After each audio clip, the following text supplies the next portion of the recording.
We begin the geometric study of curves by reviewing some familiar definitions. अब geometric study curves की क्या है कि कोई भी जो कर्व है ज्योमेट्रिक स्टडी इंक्लूड करती है कि कर्व कितनी बेंड हो रही है, कितनी टर्न हो रही है, ये सारी जो प्रॉपर्टीज़ हैं उसकी, स्ट्रेट है या नहीं है, स्ट्रेटनेस उसकी चेक करना है, या अगर कर्व है कहाँ कहाँ पे स्ट्रेट है, तो ये सारी चीज़ें। और ये हम कैसे फाइंड करेंगे, यानी उसका कर्वेचर फाइंड करते हैं और टार्शन फाइंड करते हैं, वो हमें मेजर कर रहे होते हैं कि बता रहे होते हैं कि इसमें कितना बेंड आ रहा है या कितनी ये कर्व टर्न हो रही है। ये सारी जो प्रॉपर्टीज़ हैं इसको हम कहते हैं geometric property.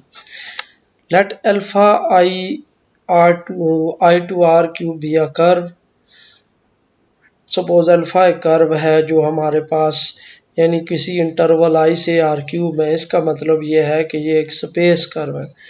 In chapter 1 section 4 we defined the velocity vector alpha prime t of alpha t। उधर हमने ये वेलोसिटी वेक्टर इसका डिफाइन किया था किस तरह के, इसी का रेट ऑफ चेंज, ये जो अल्फा कर्व है इसी का किसी टाइम t पे रेट ऑफ चेंज ले लें तो वो हमारे पास जो आता है एक्सप्रेशन, वो हमारे पास वेलोसिटी वेक्टर आता है। Now we define the speed of alpha at t to be the length of alpha prime t norm of the velocity vector.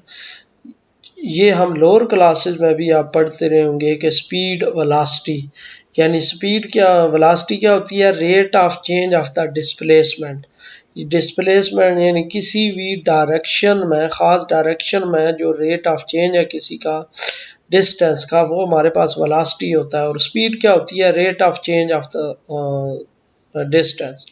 यानी स्पीड के लिए हमें डायरेक्शन की ज़रूरत नहीं होती, लेकिन वेलोसिटी जो है वो टूवर्ड्स एनी डायरेक्शन होती है। इस तरह वेलोसिटी का जब नॉर्म ले लेंगे तो वो हमारे पास आ जाएगी speed. Thus speed is a real valued function on the interval I।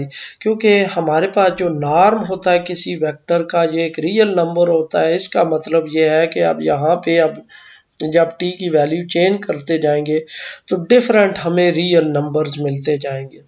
इसका मतलब ये है कि ये जो स्पीड फंक्शन है, ये t की वैल्यू यहाँ पे चेंज करेंगे तो ये एक नंबर आ जाएगा, t नॉट करेंगे दूसरा नंबर, t1 करेंगे तीसरा नंबर, इस तरह हमारे पास डिफरेंट रियल नंबर्स मिलते जाएंगे। तो इसलिए हम इसको कह रहे हैं कि स्पीड जो है वो एक रियल वैल्यूड फंक्शन है इंटरवल आई पे।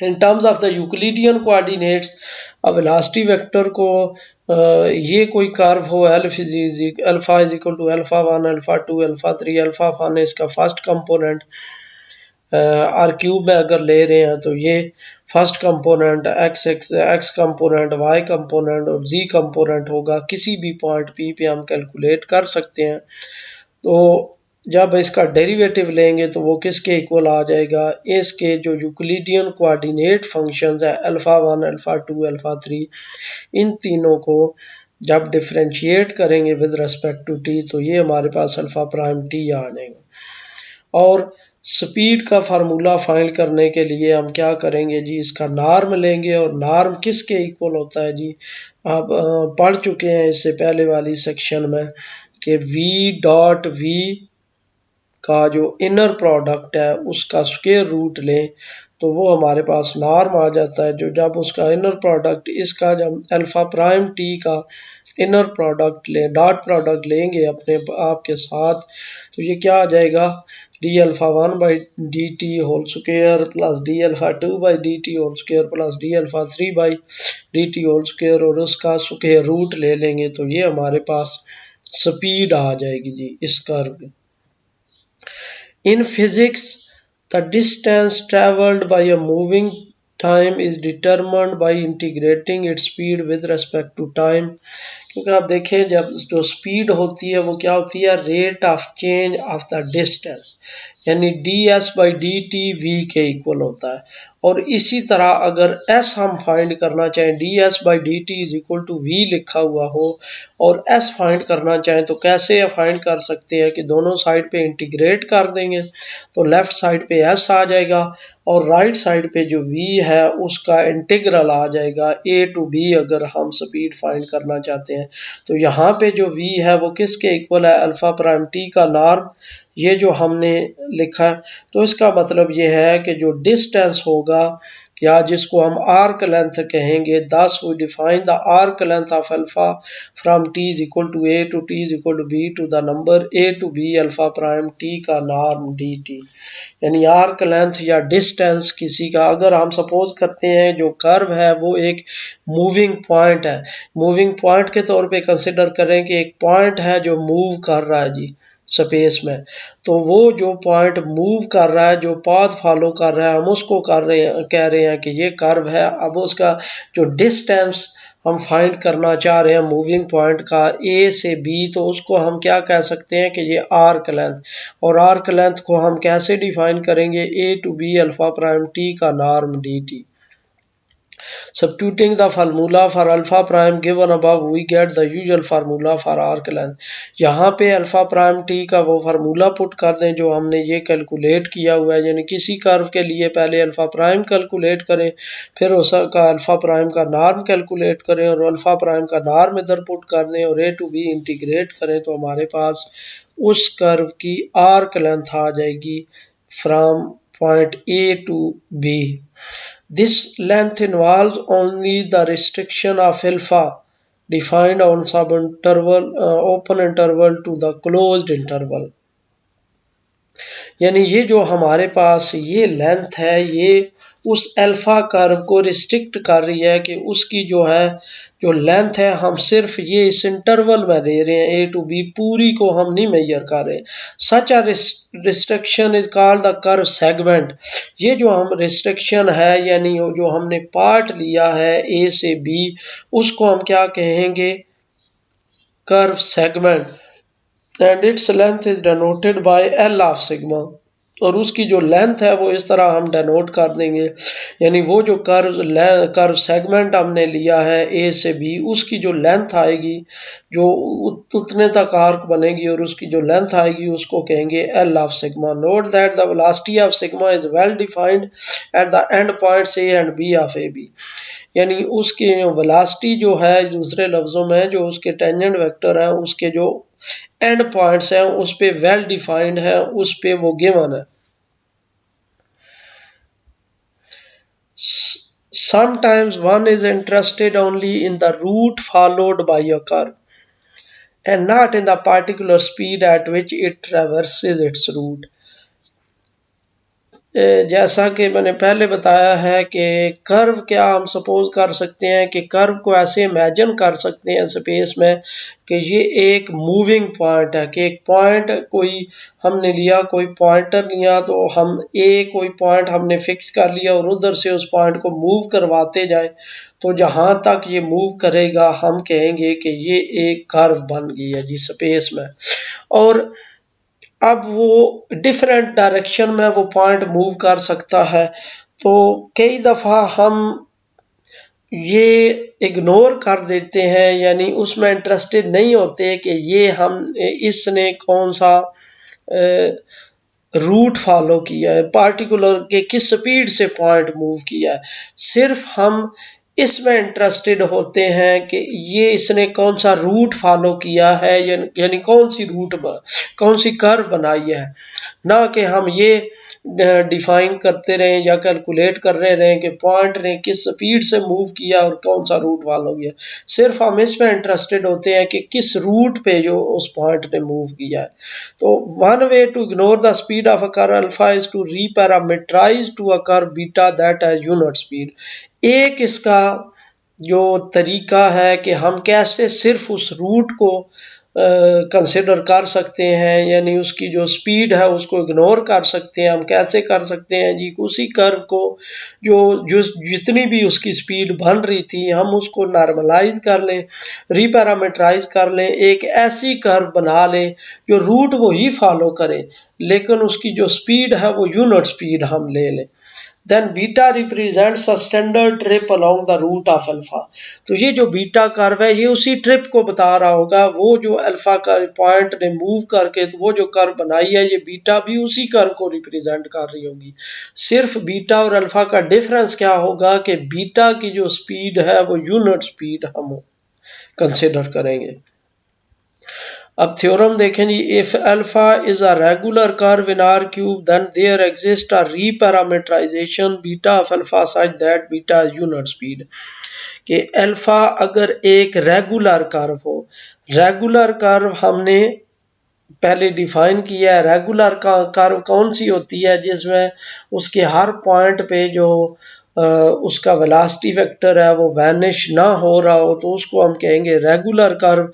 तो एक अगर रेगुलर कर्व हो तो उसके लिए ये रीपैरामीटराइजेशन यानी एक नई कर्व बीटा एग्जिस्ट करती है। इस तरह के बीटा जो कर्व होगी वो उसी रूट को ही रिप्रेजेंट कर रही होगी, यानी उसी कर्व अल्फा को ही रिप्रेजेंट कर रही होगी। लेकिन अल्फा में हम जो स्पीड है वो यूनिट स्पीड नहीं ले रहे होते, लेकिन ये जो रीपैरामीटराइजेशन से कर्व आती है बीटा, इसमें हम यूनिट स्पीड ले रहे होते हैं। तो ये यूनिट स्पीड कर्व को रिप्रेजेंट कर रही होगी।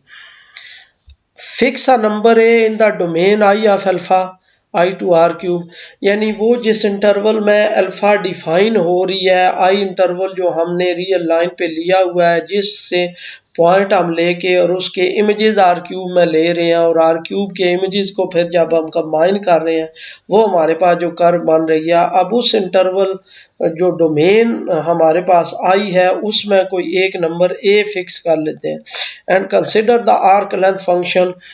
सपोज कर लेते हैं आर्क लेंथ फंक्शन इस तरह S of T is equal to A to B alpha prime U का नॉर्म डी यू, यानी वही जो डिस्टेंस फंक्शन है उसको हमने इस तरह रिप्रेजेंट कर लिया। Thus the derivative ds by dt of the function s is the speed function alpha prime of alpha।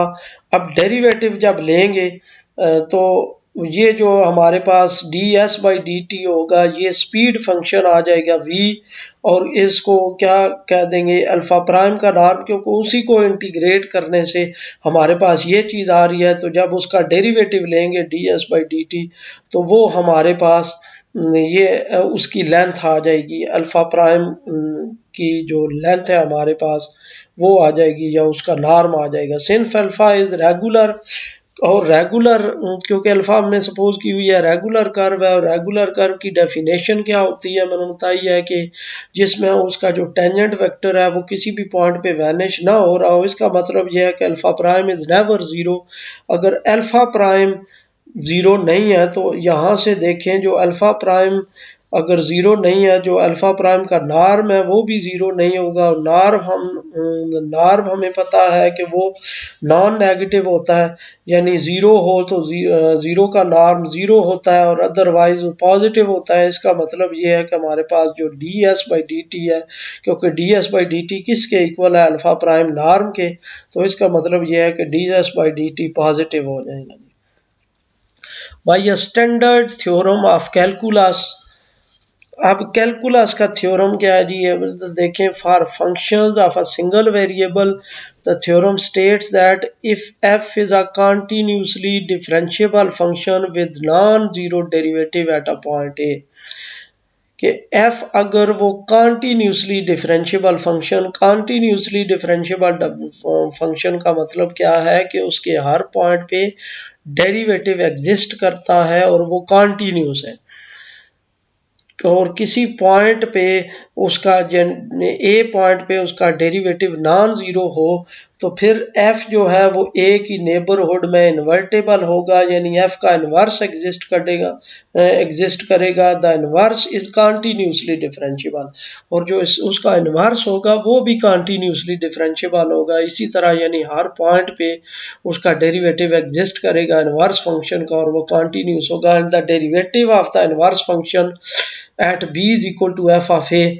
यानी जो इन्वर्स फंक्शन है, अब जो डोमेन हमारे पास जो रेंज बनेगी वो अब डोमेन इन्वर्स फंक्शन के लिए बन जाएगी। तो ए की जो रेंज है या ए का इमेज है वो एफ ऑफ ए होगा, और एफ ऑफ ए को अगर बी पे से रिप्रेजेंट करें तो यानी इन्वर्स फंक्शन का जो डेरिवेटिव होगा एट पॉइंट बी वो हम इस तरह कैलकुलेट कर सकते हैं, the reciprocal of the derivative of F at A, यानी जो ए पे डेरिवेटिव दिया हुआ है उसी का रेसिप्रोकल ले लें तो वो हमारे पास इनवर्स फंक्शन का डेरिवेटिव आ जाएगा एट पॉइंट बी पे। इसी तरह इधर आप देखें तो D S by D T ये हमारे पास है, D S by D t positive है।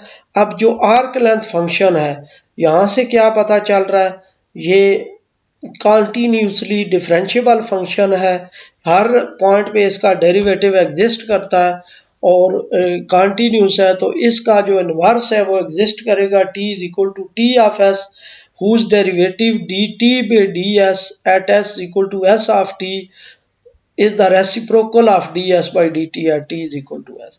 यानी जो उसका जिस तरह इधर हमने कहा है कि किसी इन्वर्स फंक्शन का derivative at B is equal to F of A उसका रेसिप्रोकल हो जाएगा जो एफ प्राइम ऑफ ए हम लेंगे। इसी तरह एस ऑफ टी हमारे पास जो फंक्शन है इसका जो हमारे पास डेरिवेटिव है D S by D T, हमारे पास ये एस को अगर एस ऑफ टी को अगर फंक्शन एफ कंसिडर करें तो उसका जो डेरिवेटिव एफ प्राइम वो किसके इक्वल आ जाएगा, D S by D T. अब किसी भी पॉइंट पे टी इसकी डोमेन में आ रहा है तो हमारे पास टी का जो इन्वर्स जिस तरह इधर लिखा है b is equal to F of a, तो हमारे पास इधर आ जाएगा t is equal to T of s है whose derivative D T by D S at S equal to S of t. तो उसका जो डेरिवेटिव है जिस तरह इधर लिखा है b is equal to F of a, इसी तरह s equal to S of t जो उसका डेरिवेटिव है वो किसके इक्वल आएगा, is the reciprocal of D S by D T at T is equal to T of s. आप देखें जब भी हम डेरिवेटिव फाइंड करते हैं किसी फंक्शन का तो वो डोमेन के पॉइंट लिए जाते हैं, और वो जो डोमेन है वो इंडिपेंडेंट वेरिएबल जो है वो उसकी डोमेन होती है। इस तरह अब देखें जब भी हम कैलकुलेट कर रहे होते हैं एफ प्राइम ऑफ एक्स तो कैसे लिखते हैं, F prime of X at X is equal to X naught, यानी एक्स की वैल्यू एक्स नॉट पे जो है उस पे उसका जो डेरिवेटिव है किसी फंक्शन का। इसी तरह अगर D S by D T है तो D S by D T कौन सा, D S by D T का जो डेरिवेटिव है इसका at point T is equal to T of S, उसका जो डेरिवेटिव है अब जो हमारे पास इसका इन्वर्स फंक्शन होगा वो d T by D S होगा। तो इन्वर्स फंक्शन का जो डेरिवेटिव है वो हम इस तरह कैलकुलेट कर सकते हैं कि जो d S by D t हमने कैलकुलेट किया उसी का रेसिप्रोकल कर दें तो वो d T by D s हमारे पास आ जाएगा at S equal to S of t. और d S by D t हमें पता है पॉजिटिव है, जब d S by D t positive है तो इसका मतलब है d T by D s भी पॉजिटिव हो गया। Now let beta B the reparametrization beta S is equal to alpha prime T of S of alpha के बीटा ऑफ एस किसके इक्वल आ गया, alpha of T of S के equal एक नई हमने हमने बना लिया, beta of S is equal to alpha of T of S. यहाँ पे ये हमारे पास जब T as a function of S put करेंगे यहाँ पे अल्फा में तो हमारे पास नई कर्व आ जाएगी beta. We assert that beta unit speed, हम ये क्लेम कर रहे हैं कि बीटा की जो स्पीड है वो यूनिट स्पीड है। कैसे भाई, lemma if beta is reparameterization of alpha by h then beta is equal to alpha of h of s। अब ये लेमा हमने रीपैरामीटराइजेशन कर्व में पढ़ा हूँ जी कि अगर हमारे पास कोई रीपैरामीटराइजेशन और कर्व अल्फा की, तो बीटा एस किसके इक्वल आ जाएगा, alpha alpha H of S, तो बीटा प्राइम ऑफ एस किसके इक्वल आ जाएगा, D H by D S alpha prime h of S. तो यहाँ पे हमारे पास ये जो D H by D S है, ये इसकी जगह पे क्या लिखेंगे, अब देखें यहाँ पे क्या है, d H by D S और alpha prime h of S, यहाँ पे क्या है, alpha of T of S. तो फिर जब ये पुट करेंगे तो ये क्या आ जाएगा, बीटा प्राइम ऑफ एस, और यहाँ पे क्या आ जाएगा, alpha prime T of S. तो इधर D H by D S की जगह पे आ जाएगा D T by D S. अब दोनों तरफ नॉर्म लेंगे, बीटा प्राइम एस का norm is equal to D T by D S, और साथ अल्फा प्राइम टी एस का नॉर्म, और अल्फा प्राइम टी एस का नॉर्म हम पहले लिख चुके हैं। अल्फा प्राइम वो किसके इक्वल होता है जी, ये d S by D t के इक्वल है, द स्पीड फंक्शन। तो इसकी जगह पे हम d S by D t लिख देंगे, और d T by D S और d S by D t एक दूसरे के रेसिप्रोकल है, इन्वर्सेस हैं, तो इसका इनका जो प्रोडक्ट है वो 1 के इक्वल आ जाएगा। इस तरह जो बीटा कर्व है जो रीपैरामीटराइज की गई है, उसकी जो स्पीड है वो यूनिट स्पीड बन गई। The unit speed curve beta is sometimes said to have arc length parameterization। ये जो यूनिट स्पीड कर्व है बीटा, ये कई दफ़ा आर्क लेंथ पैरामीटराइजेशन भी कहलाती है किसी कर्व अल्फा की। Since arc length of beta from s a to s b is just b minus a, क्योंकि इसकी जो आर्क लेंथ है वो सिंपल ए से बी अगर हम कैलकुलेट करते हैं, तो आप देखें जब यहाँ पे बीटा कर्व आ जाएगी तो बीटा का नॉर्म 1 के इक्वल आ जाएगा, तो उसकी जो आर्क लेंथ है वो simple integral a to b आ जाएगा, और वो आ जाएगा जी 1 डी यू, और वो किसके इक्वल आ जाएगा, बी माइनस ए के। इसलिए हम इसको कहते हैं, यानी ये जो बीटा कर्व है इसको क्या कहते हैं, arc length parameterization of the curve alpha. अब एग्जांपल देखें जी, consider the helix alpha t is equal to a cos t a sine t b t. अब इस ये हमारे पास हीलिक्स है जी, इसकी वेलोसिटी अगर कैलकुलेट करें तो अल्फा प्राइम किसके इक्वल आ जाएगा, अल्फा प्राइम ऑफ टी, बारी बारी इन सब का डेरिवेटिव लेंगे तो वो आ जाएगा minus a sine t, a cos t और बी। और इसका जब नॉर्म कैलकुलेट करेंगे अल्फा प्राइम टी नॉर्म का स्क्वायर, तो ये किसके इक्वल आ जाएगा, alpha prime of t dot alpha prime of t, यह आ जाएगा जी a square sine square t plus a square cos square t plus B square, और ये किसके इक्वल आ गया, a square plus B square के। 10 अल्फा हैज कांस्टेंट स्पीड, क्योंकि नॉर्म जो है वो उसकी स्पीड होती है, इसका मतलब ये है कि ये कांस्टेंट नंबर है, और भी इसका मतलब है इसकी जो स्पीड आ गई वो कांस्टेंट आ गई। C is equal to alpha prime का norm a square plus B square, दोनों तरफ उसके रूट लें तो ये अल्फा प्राइम का नॉर्म जो है वो सी के इक्वल लिख देंगे, और ये इक्वल आ जाएगा A square plus B square का square root. If we measure arc length from T is equal to 0, यानी 0 से टी जब आर्क लेंथ अगर कैलकुलेट करें एस ऑफ टी, वो किसके इक्वल आ जाएगी, अल्फा प्राइम का नॉर्म, और अल्फा प्राइम का नॉर्म किसके इक्वल हमने रखा है, सी के, तो ये सी डी यू आ गया, ये किसके इक्वल आ गई, सी टी के। अब हमारा प्रोसीजर क्या होता है आर्क लेंथ पैरामीटराइजेशन के लिए, कि t as a function of s हमने कैलकुलेट करना होता है। तो यहाँ से s equal to C T है, तो t किसके इक्वल आ जाएगा, s ओवर सी। अब t is equal to s over c, और फिर हमारी थ्योरी क्या कह रही है कि जहाँ जहाँ अल्फा ऑफ t है वहाँ पे alpha as a function of t of s put कर दे। तो t as a function of s हमने कैलकुलेट कर लिया है, वो किसके इक्वल है जी, t is equal to S of c. अब जहाँ जहाँ टी है उसकी जगह पे s over c calculate put कर देंगे अल्फा में, यानी ये आ जाएगा minus a sine s over c, a cos s over c और बी, और वो किसके इक्वल आ जाएगा, alpha as a function of s over c, और ये आ जाएगा beta s. It is easy to check directly that beta prime S का नॉर्म इज इक्वल टू 1। ये आप इजीली कैलकुलेट कर सकते हैं, चेक कर सकते हैं कि इसका जो नॉर्म है वो 1 के इक्वल आ रहा हो। A reparameterization alpha h of a curve alpha is orientation preserving if h prime is greater than or equal to 0 and orientation reversing if h prime is less than or equal to 0। यानी ये जो हमारे पास h वो function हमने दिया हुआ है ये वाला, अब देखें जो h हमारे पास क्या है, h ये अल्फा h ऑफ s, ये हमारे पास यहाँ पे फंक्शन है, और इधर क्या है, ये alpha as a T of S. यानी h को अगर इसको और इसको कंपेयर करें तो ये h ऑफ s किसको करस्पॉन्ड कर रहा है, t ऑफ s।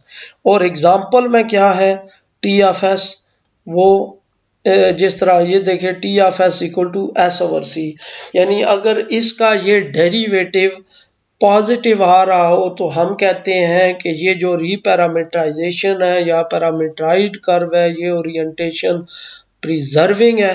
अगर ये डेरिवेटिव लेस देन और इक्वल टू 0 आ रहा हो तो हम कहते हैं कि ये ओरिएंटेशन रिवर्सिंग है।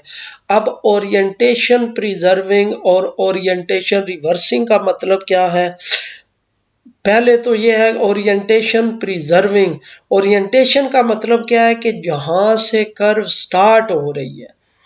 अब अगर यानी h प्राइम ग्रेटर देन और इक्वल टू 0 हो तो इसका मतलब ये है कि जो बीटा कर्व है वो भी उसी पॉइंट से ही स्टार्ट होगी जिस पॉइंट से अल्फा कर्व स्टार्ट हो रही है, और एंड भी उसी पॉइंट पे होगी जिस पॉइंट पे अल्फा कर्व एंड हो रही है। और अगर h प्राइम लेस देन और इक्वल टू 0 है यानी वो ओरिएंटेशन रिवर्सिंग है, तो फिर इसका मतलब ये है कि जो बीटा कर्व है वो उस पॉइंट से स्टार्ट हो रही होगी जिस पॉइंट पे अल्फा कर्व एंड हो रही है, और उस पॉइंट पे एंड हो रही होगी जिस पॉइंट से अल्फा कर्व स्टार्ट हो रही थी। In the latter case alpha still follows the route of alpha but in opposite direction. यानी ये जो सेकंड केस है इसमें जो बीटा कर्व है वो वही रूट फॉलो कर रही होगी जो अल्फा कर रही है, लेकिन ये बीटा ही है ना, alpha of H of T H of S, ये बीटा कर्व है, ये वही रूट फॉलो कर रही होगी जो अल्फा कर रही है लेकिन अपोजिट डायरेक्शन में। By definition a unit speed reparameterization is orientation preserving. जो डेफिनेशन जो यूनिट स्पीड रिपैरामीटराइजेशन है कर्व की वो ओरिएंटेशन प्रिजर्विंग है। क्यों? क्योंकि d S by D t positive है। जब d S by D t positive है फॉर रेगुलर कर्व के लिए तो उसका जो रेसिप्रोकल है d T by D s वो भी पॉजिटिव होगा, तो d T by D s वो पॉजिटिव है। तो इसका मतलब ये है कि ये एच प्राइम ग्रेटर देन 0 है और वो ग्रेटर देन 0 है, तो इसका मतलब ये है कि रेगुलर कर्व के लिए जो यूनिट स्पीड पैरामीटराइजेशन है वो हमेशा ओरिएंटेशन प्रिजर्विंग होगी। In the theory of curves, we will frequently reparameterize regular curves to obtain unit speed। यानी कर्व की जब हम थ्योरी डिस्कस करेंगे तो उसके लिए हम जो रेगुलर कर्व होगी उसको यूनिट स्पीड कर्व में कन्वर्ट कर लेंगे। However, it is rarely possible to do this in practice। लेकिन ये है कि ये कम ही यानी प्रैक्टिकल जो हमारे पास प्रॉब्लम्स होते हैं उसमें हमारे पास कम ही चांसेस होते हैं, बहुत कम रेयर चांसेस होते हैं कि उसको हम ये रेगुलर कर्व को यूनिट स्पीड कर्व में कन्वर्ट कर सकें। The problem is basic calculus. वहाँ पे प्रॉब्लम क्या आ रही होती है कि बेसिक कैलकुलस हमें हमारे पास वो जो फार्मूलाज है, क्योंकि आप देखें हमें आर्क लेंथ के लिए हमें देखें अल्फा प्राइम नॉर्म इंटीग्रेट करना पड़ता था, लेकिन अगर अल्फा प्राइम लें फिर उसका नॉर्म ले वो ऐसा एक कॉम्प्लिकेटेड फंक्शन बन जाए कि उसकी इंटीग्रेशन बहुत मुश्किल हो जाए। तो जब उसकी इंटीग्रेशन हम कर भी लें तो फिर हमें T as a function of S calculate करना होता है। तो जब तक हम T as a function of S calculate नहीं कर सकते, हम उसकी यूनिट स्पीड पैरामीटराइजेशन नहीं कर सकते, तो ज़रूरी नहीं कि हर फंक्शन का जब इंटीग्रल हम कैलकुलेट कर लें S as a function of T हम फाइंड कर लें तो T as a function of S भी इजीली हम कैलकुलेट कर सकें। तो जब हम इजीली नहीं कैलकुलेट कर सकेंगे तो इसका मतलब ये है कि हम पैरामीटराइज नहीं कर सकेंगे उसको। Even when the coordinate functions of the curve are rather simple, यानी अल्फा कर्व के अगर कोऑर्डिनेट फंक्शंस सिंपल भी हों तब भी कई दफ़ा हमारे लिए मुश्किल हो जाती है कि हम उसको t as a function of S calculate करें। The speed function can not usually be integrated explicitly, यानी वो एक्सप्लिसिटली ये इंटीग्रेट नहीं किए जा सकते at least in terms of familiar functions, यानी कोई हमारे पास को फेमिलियर फंक्शंस हों जिसमें उनको इंटीग्रेट कर लिया जाए।